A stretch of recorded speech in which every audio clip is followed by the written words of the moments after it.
میں نے خواب دیکھا کہ ایک لڑکی ہے، وہ میرے دونوں ہاتھوں پہ چاقو سے وار کر رہی ہے، لیکن میرے دونوں ہاتھوں پہ خروچیں آ گئی ہیں لیکن خون نہیں نکل رہا۔ خوابوں کی تعبیر کیا ہوگی؟ وعلیکم السلام ورحمۃ اللہ وبرکاتہ۔ جس طرح کہ آپ نے آڈیو کی صورت میں یہ سماعت کیا کہ خواب میں اپنے ہاتھوں کو دیکھ رہی ہوں کہ کوئی زخمی کر رہا ہے لیکن خون اس سے دکھائی نہیں دیتا، اس کی تعبیر کیا ہے؟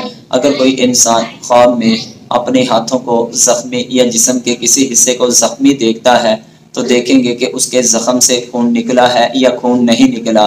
اگر اس کے زخم سے خون نکلا ہے اور خون نکل کر جسم پر بہہ گیا ہے یا جسم پر نہیں بہا تو ہر ایک کی علیحدہ علیحدہ تعبیر ہے۔ اگر آپ ان تمام صورتوں کی تعبیر کو جاننا چاہتے ہیں تو ویڈیو کو آخر تک سماعت کیجئے گا۔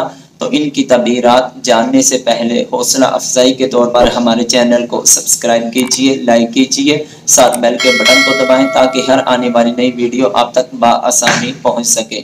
حضرت جابر مغربی رحمت اللہ تعالی علیہ فرماتے ہیں کہ اگر کوئی انسان خواب میں دیکھے کہ اس کے جسم پر زخم کے نشانات ہیں لیکن خون کے بالکل نشانات نہیں ہیں تو اس بات کی طرف علامت ہے کہ زخم لگانے والے پر اللہ تعالیٰ اس کو فتح عطا فرمائے گا۔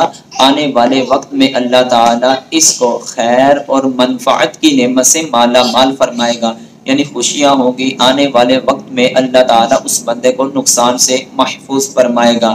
اگر کوئی انسان زخموں کے ساتھ خون کو دیکھتا ہے، زخموں سے خون نکل کر جسم پر بہہ چکا ہے، یہ اس بات کی طرف علامت ہے کہ وہ مال حاصل کرے گا لیکن حرام طریقے سے کرے گا، حلال طریقے سے نہیں۔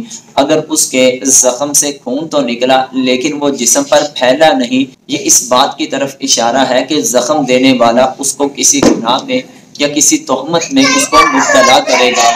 حضرت ابراہیم کارمانی رحمت اللہ تعالی علیہ فرماتے ہیں کہ اگر کوئی شخص زخم کے ساتھ خون کو دیکھے کہ خون اس کے جسم پر بڑھ چکا ہے، اس کے جسم پر پھیل چکا ہے، یہ اس بات کی علامت ہے کہ اس کو مالی کوئی نقصان ہوگا۔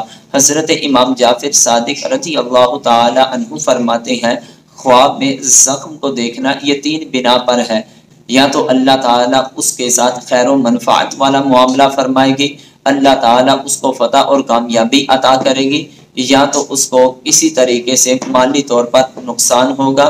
اللہ کی بارگاہ میں دعا ہے کہ وہ ہم سب کو اپنے حفظ و امان میں رکھے۔ واللہ اعلم ورسولہ۔